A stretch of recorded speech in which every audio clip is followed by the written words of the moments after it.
breakfast these days. The lead starts right now. Breaking news, the post-acquittal purge hitting a new gear as the White House tells cabinet officials they need to start sniffing out anyone who might be disloyal to President Trump in their ranks.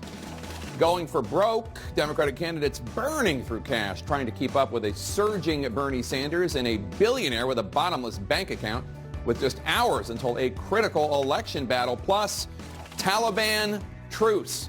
The Trump administration announcing the first step toward a peace deal in Afghanistan. If no bombs go off for 7 days, might we finally be on the road to peace?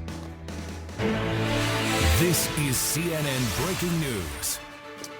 Welcome to The Lead. I'm Jake Tapper, and we begin with breaking news. President Trump's purge, the latest chapter in President Trump's post-acquittal presidency, in which he seems quite focused on punishing his perceived enemies and rewarding loyalists. Breaking today, sources telling CNN that President Trump's new personnel chief, John McEntee, told cabinet officials that his office wants them to report to him appointees in their agencies and departments who might be seen as disloyal to President Trump and his agenda. McEntee, you might recall, was among the Trump loyalists brought back to the White House during this post-acquittal vengeance tour. And as CNN's Caitlin Collins reports, McEntee yesterday told cabinet officials that they should be preparing to name names. Today, the White House is making another effort at a post-impeachment purge. Johnny McEntee is the president's former body man who was marched out of the White House for a clearance issue 2 years ago, but now runs the personnel office in the West Wing.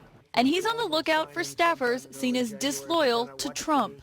During a meeting with liaisons from cabinet agencies, first reported by Axios, McEntee asked them to identify political appointees who may be against the president's agenda, warning that changes may be made. McEntee's expected to focus on the State and Defense Departments, both at the center of Trump's impeachment, and it comes after Trump fired Lieutenant Colonel Alex Vindman and Ambassador to the EU, Gordon Sondland, who were both key impeachment witnesses. But because he's in charge of political appointees, McEntee won't have firing power over career officials, who are typically dealt with at the agency level. This comes after the president named a loyal supporter the new acting director of national intelligence this week. He pushed Joseph Maguire out of the job after intelligence officials warned lawmakers that Russia is at it again, interfering in the 2020 election, which angered the president, who found out about the briefing later. Today, the president dismissed their findings as another misinformation campaign being launched by Democrats, despite that information coming from his own officials. Trump has now replaced Maguire with his ambassador to Germany, Rick Grenell, who is a vocal supporter with little intelligence experience. Grenell's only expected to remain in the position temporarily, and Trump says he's considering naming Congressman Doug Collins as a permanent successor, but Collins says he's not interested. But this is not a job that interests me. At this time, it's not one that I would accept because I'm running a Senate race down here in Georgia. Floating Collins for the job was widely seen as a way for the president to avoid choosing sides in a heated Georgia Republican Senate primary. With Collins out of the running, Trump now says he has 4 great candidates under consideration, but he declined to name them. Now, Jake, as that search is still ongoing, the president is speaking at a rally in Las Vegas, talking about this intelligence that shows Russia is trying to interfere in the 2020 election. But, Jake, he's describing it as Democrats coming up with another witch hunt, though we should note this information and this intelligence that was shared with lawmakers and the president is coming from his own officials. That's right, coming from the Office of the Director of National Intelligence. Caitlin Collins, thanks so much. So let's chat about this. The president has always valued loyalty, or to be precise, loyalty to him.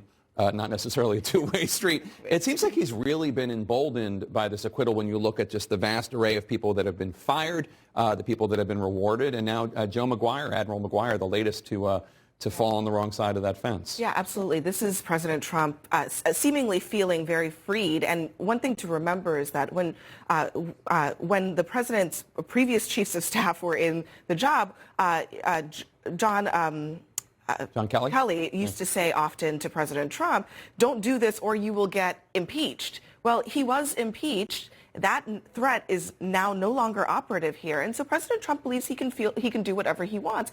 And he's always been very paranoid, particularly about his staff.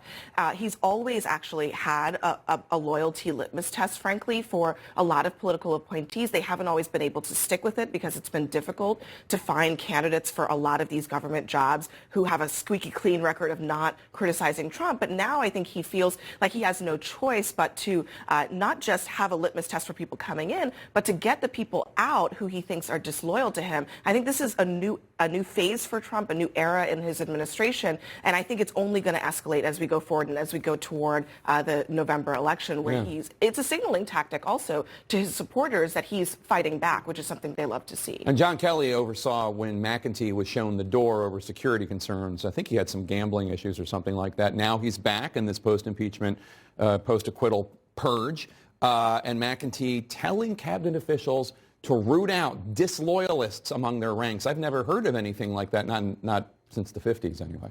It's remarkable, and as we've seen time and again with President Trump, you are either with him or you're against him. That's at least the lens through which he views his administration. And, you know, time and again, he has sought to cast anyone who criticizes him or disagrees with him, or even someone who tells him something he doesn't want to hear, as disloyal or a traitor. You know, he claimed without evidence that the special counsel investigators are a bunch of angry Democrats. The career officials who testified in the impeachment inquiry, they were never Trumpers, as he said. So I think that all that not true. All that not true. Yeah, right. But then, you know, part of that was his calculus to try and erode trust in the institution so that he could convince the public that all these investigations were simply a hoax or a witch hunt. Now, because he's emboldened by his acquittal, I think this pattern is even more concerning, because if he does, in fact, just surround himself with yes men, then there will be a very real question moving forward of how you can really trust anything that comes out of this administration. And Nayyera, you worked in the Obama administration. What might something like this, might effect might this have on the political appointees who have just been told or have heard, either from their bosses or from our reporting or Axios, which broke the story, have been told that, you know, if you're disloyal to the president, you know, watch out, because we're going to name names and tell it to the director of personnel. When you're a political appointee, there's always a certain expectation that you serve at the discretion of the president. And the president has every right to want people in his inner circle who he trusts and can advise him. The challenge is that Trump's definition of loyalty goes well beyond anything that has to do with national security, the integrity of the country, or what's good for the country. He is literally incapable of separating rule of law from what is rule of Trump. And that's where this becomes a challenge, because it not only affects the people who should have expertise, who are serving the presidency, it also affects broad swaths of the civil service. He's effectively gutted the State Department. He's gutted the intel services. And now, you know, with firing of Lieutenant Colonel Vindman, he's, you know, chilling any type of dissent in the military. Sondland.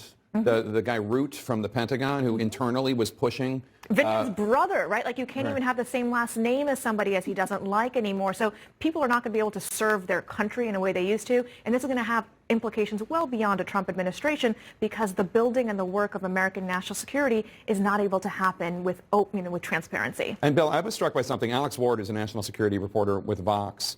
Tweeted about the firing of McGuire, and I think there are a lot of questions. I personally, once he stood up for the integrity of the whistleblower, I didn't think McGuire had long in that job, wasn't going to be long for that job. But then the question is about this Intelligence Committee briefing where somebody in McGuire's office apparently said that the Russians had a preference for Trump, and there's questions about what intelligence is that based on. We'll get to that in a bit in the show. But Alex Ward wrote this on Twitter, quote, "I asked a senior White House official if Trump really removed McGuire over the Russian briefing. The official didn't mince words. That's absolutely why," the official said, "anyone from here on out that opposes the president will get fired." That bad, I asked. Yup, official said. He's not effing around. Just because there was a briefing in which something was said that the president didn't like. Yeah, and I'm struck equally by the firing of Admiral McGuire and bringing in Rick Grenell, a very political Trump supporter who had been on Fox News and so forth. And here, Abby mentioned the election. There's a practical implication here, beyond bad implications for national security longer term, beyond what it tells us about Trump psychologically. He's got a re-election. He really, really, really wants to be reelected. He's going to ask, in my judgment, and we've seen this already, obviously, various elements of the federal government to do things to help him politically. And some of those things are going to be borderline. There's always a little of that in re-election campaigns, right? You schedule your, economic good news for a certain state in, October and that. But you're talking about like investigations into its rivals. I'm talking about investigations into rivals. I'm talking about not being clear about what's happening with Russian interference in the election. That's the more particular thing in this. I'm talking about asking people in agencies to make sure that money floods into key states and key parts of states and accelerating certain spending. And, there's a lot you can do as president. Nixon did more of this probably than most have. But even there, it was tiny compared to what you can do if you really have intimidated the political appointees and some maybe of the career people, and replace any political appointee who is serving loyally by the normal definition of loyal, right, but isn't just simply there to help you do whatever you want to do, whatever you think is right for your own reelection. Again, that's the most striking thing about Ukraine, right? It was his personal political agenda, right, and if you stood in the way of that, you're gone. And are there people who will stand in the way of it the way there were people who stood in the way of it 6 months ago?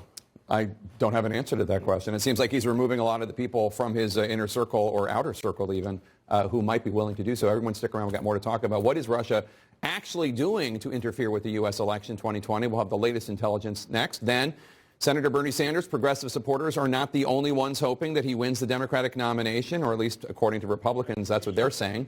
Why some Republicans hope so too? Stay with us. That